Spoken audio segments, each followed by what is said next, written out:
તો ગુજરાતમાં 11 જુલાઈએ ક્યાં કેટલો વરસાદ હશે તેને લઈને હવામાન વિભાગ તરફથી સત્તાવાર એક એલર્ટ આપવામાં આવી છે। હવામાન વિભાગે શું કહ્યું છે, કયા કયા જિલ્લામાં આજે વરસાદ જોવા મળશે, ક્યાં આગળ ઓરેન્જ એલર્ટ, ક્યાં આગળ યલો એલર્ટ, તે હું આજે જણાવવા જઈ રહ્યો છું। તો 11મી તારીખે રાત્રિના 11 વાગ્યા સુધીના કયા જિલ્લાઓ જે છે તે એલર્ટ ઉપર છે। સૌથી પહેલા તો 3 એલર્ટ આપવામાં આવી છે, રેડ એલર્ટ, ઓરેન્જ એલર્ટ અને યલો એલર્ટ, જેમાંથી મોટાભાગના જે વિસ્તારો છે તેમાં ઓરેન્જ અને યલો એલર્ટ જોવા મળી રહી છે।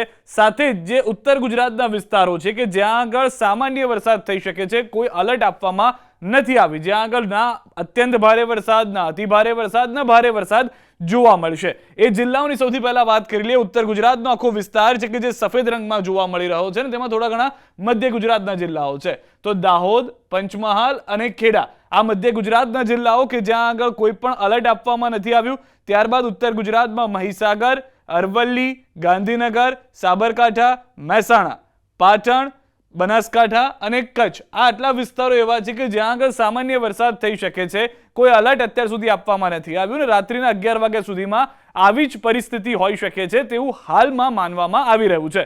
હવે વાત કરીએ કે ક્યાં આગળ યલો એલર્ટ આપવામાં આવ્યું છે।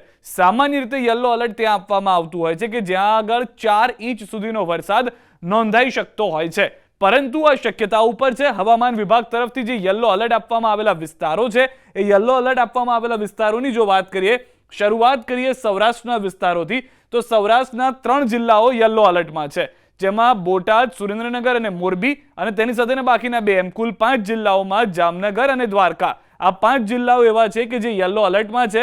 સામાન્ય રીતે અહીંયા ભારે વરસાદની શક્યતા હવામાન વિભાગ તરફથી આજે કરવામાં આવી છે 11 જુલાઈના રાત્રિના 11 વાગ્યા સુધીમાં।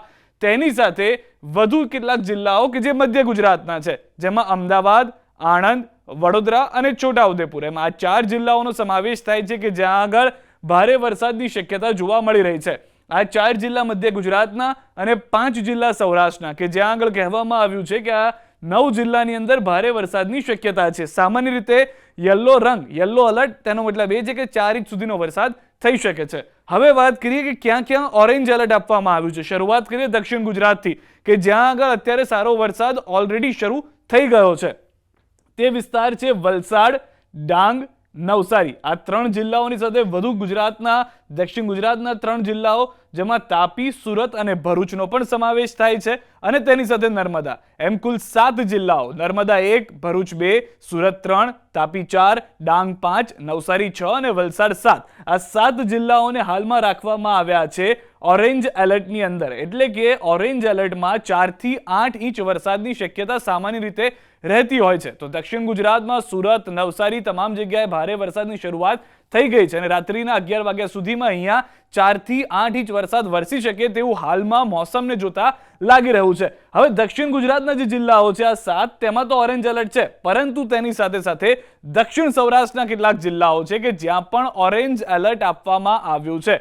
દક્ષિણ સૌરાષ્ટ્રના જિલ્લાઓ જે છે તેમાં ભાવનગર 1, અમરેલી 2, ગીર સોમનાથ 3, જુનાગઢ 4, રાજકોટ 5 અને પોરબંદર 6 એમ આ 6 જિલ્લાઓ કે જ્યાં આગળ પણ ઓરેન્જ એલર્ટ દક્ષિણ સૌરાષ્ટ્રમાં આપવામાં આવેલું છે, અને આ 6 જિલ્લાઓમાં પણ 2.5 થી લઈ અને 8 ઇંચ સુધીનો વરસાદ, જેમ સુરેન્દ્રનગર, બોટાદ સૌરાષ્ટ્રના જિલ્લાઓમાં જોવા મળી શકે છે, તેમ આ જિલ્લાઓમાં ઓરેન્જ એલર્ટના કારણે 8 ઇંચ સુધીનો વરસાદ જોવા મળી શકે છે। તો કુલ 22 જિલ્લામાં એલર્ટ આપવામાં આવ્યું છે, જેમાંથી ઓરેન્જ એલર્ટની અંદર દક્ષિણ સૌરાષ્ટ્રના 6 જિલ્લાઓ, દક્ષિણ ગુજરાતના 7 જિલ્લાઓ, એમ 13 જિલ્લાઓનો સમાવેશ થાય છે કે જ્યાં આગળ આજના દિવસે રાત્રિના 11-12 વાગ્યા સુધીમાં અત્યારે જે હવામાન વિભાગ તરફથી આગાહી કરવામાં આવી છે, હવામાન વિભાગથી જણાવવામાં આવ્યું છે તે પ્રમાણે 8 ઇંચ સુધીનો વરસાદ વરસી શકે છે। અને તેની સાથે સાથે મધ્ય ગુજરાત અને મધ્ય સૌરાષ્ટ્રના એવા વિસ્તારો કે જ્યાં પણ 4 ઇંચ સુધીનો વરસાદ રાત્રિ સમયમાં જોવા મળી શકે છે। તો આજે રાત્રિના 11 વાગ્યા સુધીમાં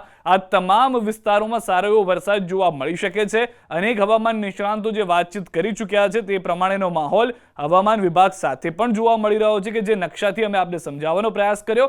કેટલાક વિસ્તારો ચોક્કસથી બાકી રહી ગયા છે કે જ્યાં આગળ વાવણી લાયક વરસાદ નથી થયો, પરંતુ દરેક ચોમાસામાં એવી પરિસ્થિતિનું નિર્માણ થતું હોય છે। પરંતુ આજના દિવસે અને આવનારા 3 થી 4 દિવસ સારો એવો વરસાદ જોવા મળી શકે છે, જેમાં દક્ષિણ સૌરાષ્ટ્ર, દક્ષિણ ગુજરાત, સૌરાષ્ટ્ર, મધ્ય ગુજરાત અને ઉત્તર ગુજરાતનો પણ સમાવેશ થાય છે. અલગ અલગ વિસ્તારમાં અલગ અલગ સિસ્ટમ સક્રિય થવાને કારણે ત્યાં આગળ અસર જોવા મળી શકે છે.